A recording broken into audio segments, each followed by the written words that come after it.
like a thief, a robber, trying to put some food on the table. A robber is trying to put food on the table. Banker same way, trying to put food on the table. Everybody on the grind. Everybody is on the grind. So when a robber goes out there on the hustle and it's like, God gotta understand this. Hali ya kutafuta. Yeah, I do put myself in such thing at certain times. Just say yeah. So you think God is listening even to robbers? Hey, what's up? What's happening, ladies and gentlemen? You're listening to the #1 online radio. This is Radio GH.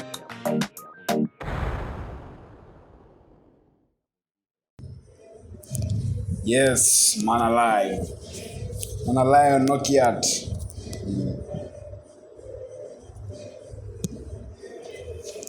Jason Mwadhani. Yes, my nigga. Hey.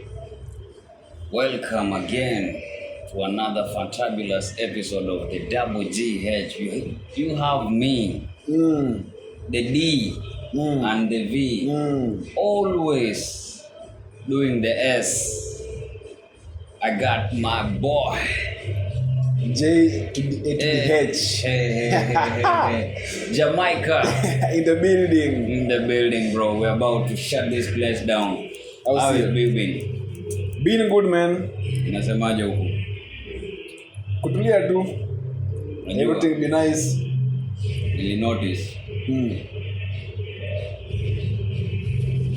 Especially when you're starting to get money, somehow a frequency opens up where bitches get attracted to you. When you start getting moolah. Yes. Yeah. Unapata tu kuna vile sijui wasichana wananusa hiyo pesa. Tell me ladies, do you smell money on us? Because a time comes when ndio nimetoka tu kulipwa hivi. Manze hiyo siku bro zile simu zeneza nikapigiwa. Your time ya payday. Yeah. Na sasa si payday ya end month. I'm outside the matrix. Every day a payday. You find, hello? I was thinking I should come over. Are you okay? And I'm like, yes, mimi niko sawa wewe. Hata mimi niko sawa, nimekumiss tu. Sasa inaanza kuumsa hata tujiongea hata kama 3 months. And then all of a sudden, with the smell of money.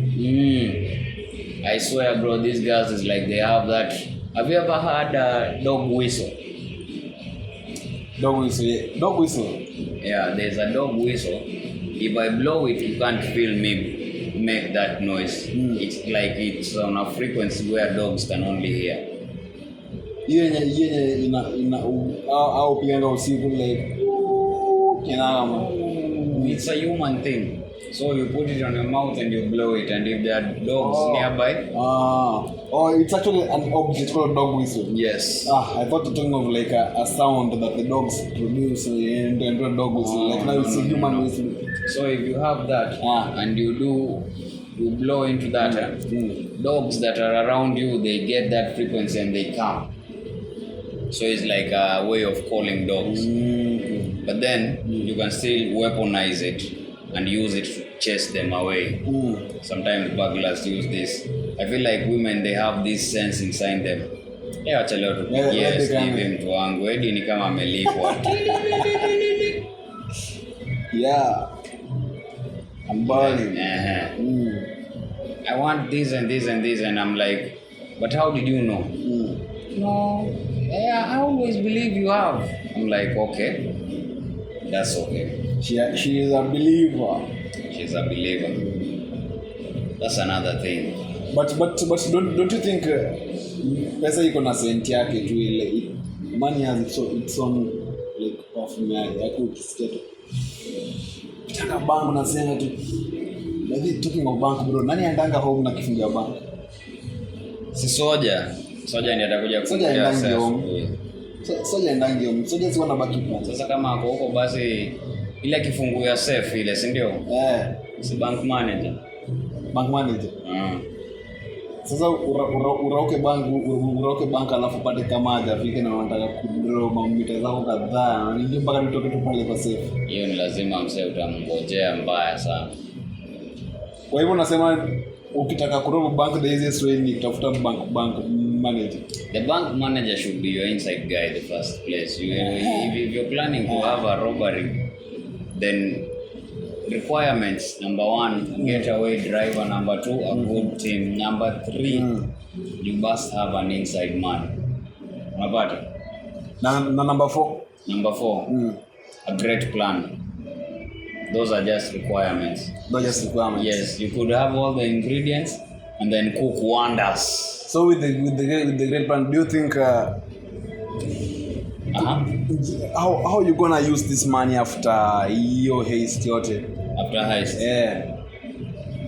Should you plan for vile ndo pia tumika ama should know that come when you're born? No. First go for the gold and then now plan later. I'm the plan yene tu kabisa. You see, if let's say you're stealing to go and build a children's home, then clearly you already know what is motivating you. Unaona?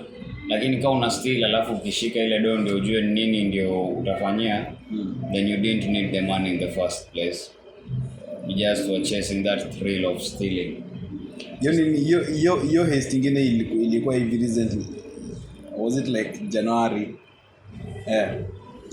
Unapatanga most of these days watu wanashikwa juu ushaiba do, lakini part of your plan au kwa na the after party part of it.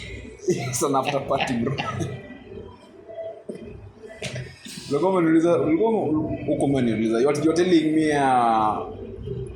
leo sometime back telling me about ukishika it was about and rotate. When you get that box palitaenda. It was talking about the monastery thing to go and stay there with the monks for some time. No, sindio? So like hiyo pin is a part of the escape plan, the after party. The after party. Unafikiri uko kwa monks uweze shikwa? Bro, so umeenda underwater. Auko casino umeenda underwater. No iko. Kuna mahali. It's either umeinvest tayari. Yes. Ama it's there somewhere, kept somewhere. Imetulia umestash. Is it really smart to invest stolen money immediately? Depends on where you are investing it. I go steal money and part of my intention nikienda kuiba ilikuwa ni part of my intention nikienda kuiba, I already had the intention ya kuinvest hiyo pesa nikipata. So I go get them back, man, come invest. Pesa manzo wakati imebiwa ni moto, inafaa kufichwa kwanza. Yes. Should be left to cool down for a minute. It has a certain energy going around it. You could even use one note. There is a story I was reading. I love to read thrillers sometimes. So there was this great bank robber back in the 90s. It was so good. And then all of a sudden, the FBI recruited a new intern for your department of crime. And this guy was so good and he read all the files. And then he found this file of this robber to be very interesting because no one had ever come close. So this guy made it his purpose that I will catch this robber. You see that? And then on the day when he was supposed to catch her, this guy escaped. And the robber now? Yes, and then changed his identity and everything went underground. It passed 15 years. Alikuwa amepata intel kwamba it's the D-Day ama just happened. No, they met, and after seeing this guy, you know, sometimes you meet your nemesis and you can remember them. I've come to realize that the soul knows. It's just that the body might not know. But unaweza ona mtu useme, wewe tumekuwa na wewe kwa maisha ingine ukaniharibia. Ama wewe tumekuwa na wewe kwa maisha ingine ukanijengea. But this guy was like, I know this guy. So he went undercover. He used to have a partner. The partner was a female. What they would do, the female would come in to deposit some little bit of money, and then the guy would come, pretend like he's there seated, he's an old guy. And then all of a sudden waves a pistol and takes this girl hostage. And then once the safe is open, the act disappears. And she becomes an accomplice all of a sudden. That's how it was going. One time this girl escaped. No, it was on this last robbery. They both escaped, but went separate ways. The girl went with the money. Hid it for a very long time. And then this old man started looking for her. The girl changed her identity and everything. It became completely someone else. Can't be recognized anymore. Yes, even started a family, bro. So, Retired. this girl is, when I come home, she came from work. Coming to the driveway, she finds the door open. And then she walks to the room, only to find her husband bleeding on the floor. Then she's like, how do you know this man? No, the husband is like, how do you know this man? There's a man sitting on the bed. And then the man is like, tell him Nancy. Nancy, who is Nancy? Why does he keep calling you Nancy? Nancy. Yes, and then he's like, let me save you a lot of time. Shoots the husband dead, and then he asks the woman, where is it? Money. She tries to pretend, I don't know what you're talking about. Where is it? Then Where is the just money? by intuition and looking at her eyes, he could tell where the money was. So it was hidden under the bed, under the floor. This is like after how many years? 15 years after that robbery. So, yeah, a very long time. After opening there, they find racks, almost 100K. This guy takes out the entire amount and only picks a $10 bill out of the entire stash, leaves it back there in the crime scene. So the crime scene is combed by no more cops. And then a call is made to the FBI.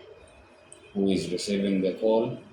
The detective in turn, who is now running the cyber crimes and what do they call it? Bank robbery unit. So he's like, yes, anti-theft. Is it anti-theft? Yes. And they explain, and then he cuts the phone. You can just tell how he realizes this is that guy. Just because of that one note that this guy left back the crime scene, which he did on purpose so that he could tell him, I'm back. Yes. So, the same way, money stolen is hot. You could spend 1,000 bob that you just came with it from a robbery, and that money can be traced to you in Mombasa, a certain pub, and then you're just picked there by the DCI officials, my friend, for you to go and tell us about the rest of your crew. So I feel like the best thing you can do, first of all, with stolen money is change it to foreign currency and then change it to stones, minerals. It could be uncut diamonds, it could be cut diamonds, it could be gold, but it cannot stay in your financial, it cannot stay in your currency and you hope to just escape. It has to change hands to a point where it doesn't have a paper trail anymore. It's funds you have and control, but they're not in their original state. Never thought of it like that, man. I had a very interesting conversation with someone. I think it was 2 days ago. This guy was like, I want you one day, just get out of the house. You one day. Yes, you one day, I one day, all of us. Anybody can do this. Get out of the house. Yeah. Oh. One matchbox in hand.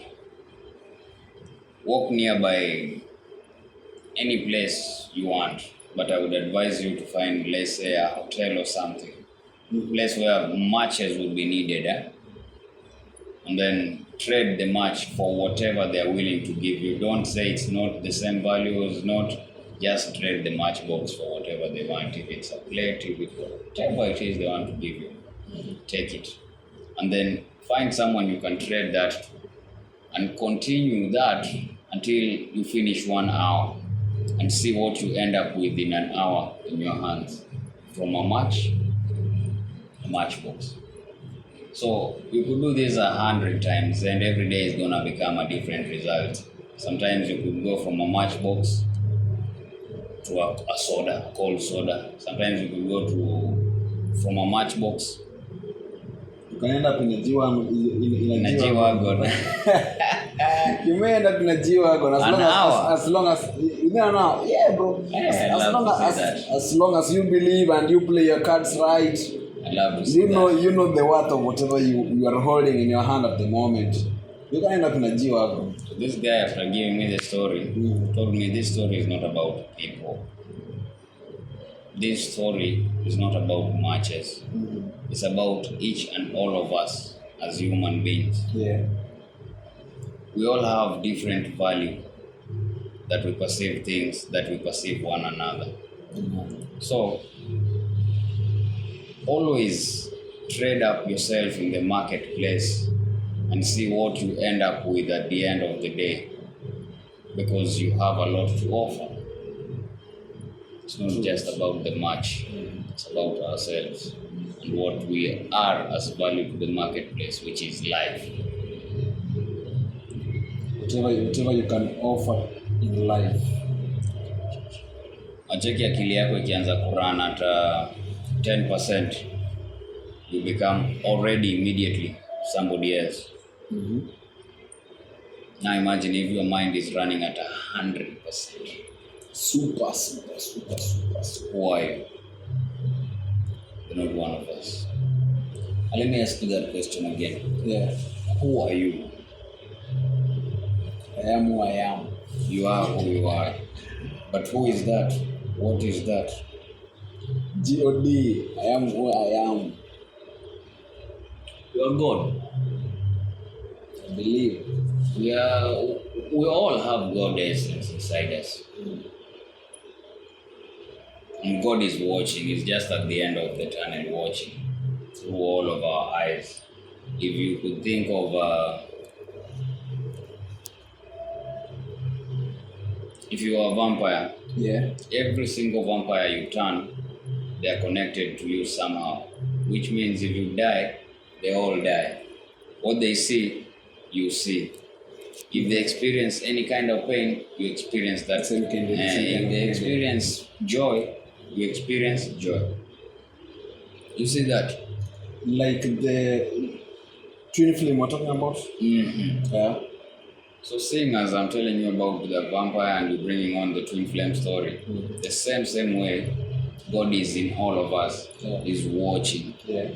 So what you see, he can see. What I see, he can see. What I know, he knows. What you know, he knows. That's why sometimes I feel like when we lie to one another, we are lying to God, and God is just saying. And then he's laughing. He's like, bro, I know you're lying. I know you're lying, my friend. I know. I already know, because I'm in your mind too.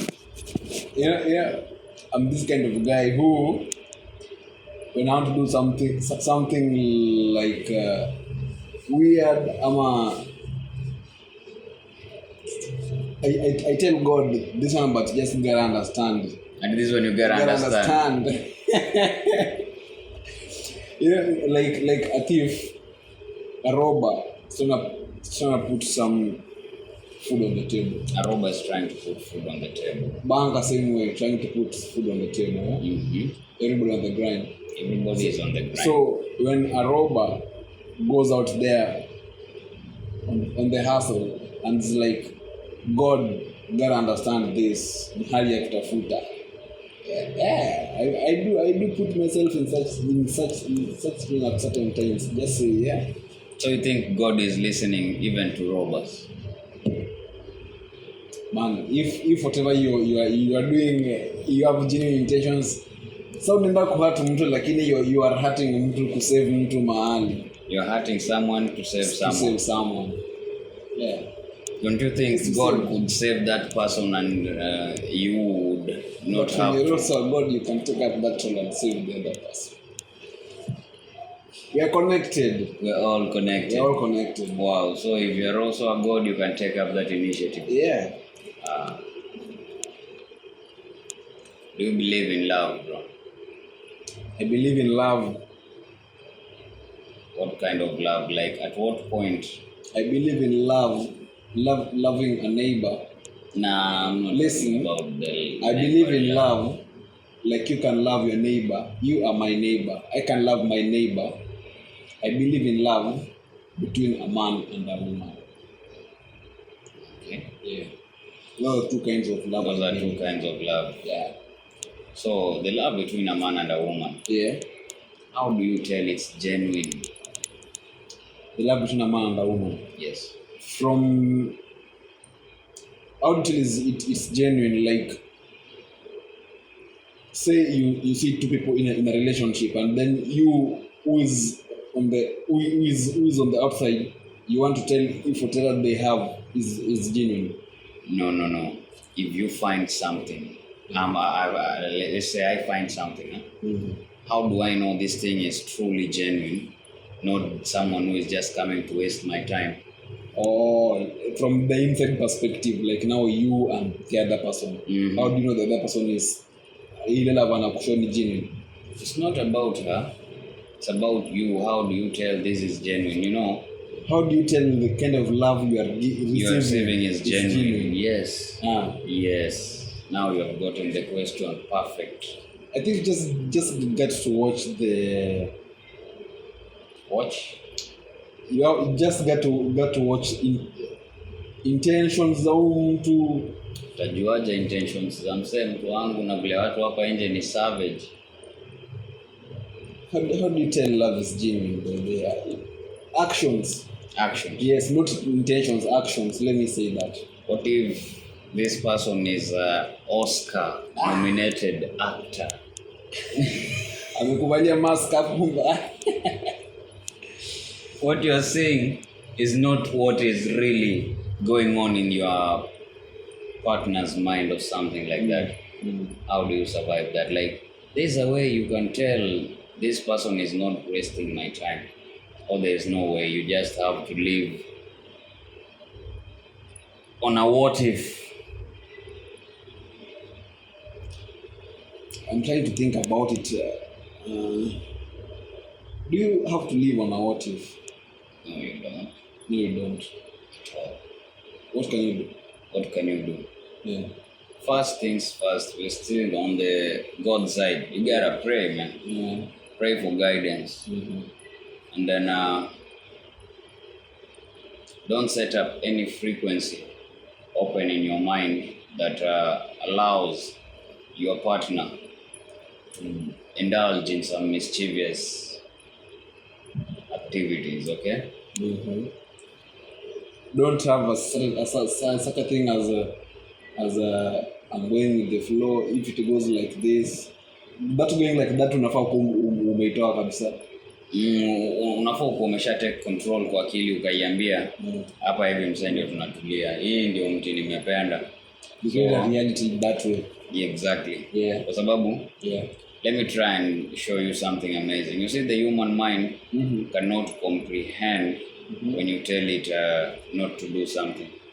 So if I was to say right now, don't think of a Ferrari, bro. You are seeing a Ferrari in your mind. Ndio sasa imeanza kufikiria vizuri sasa.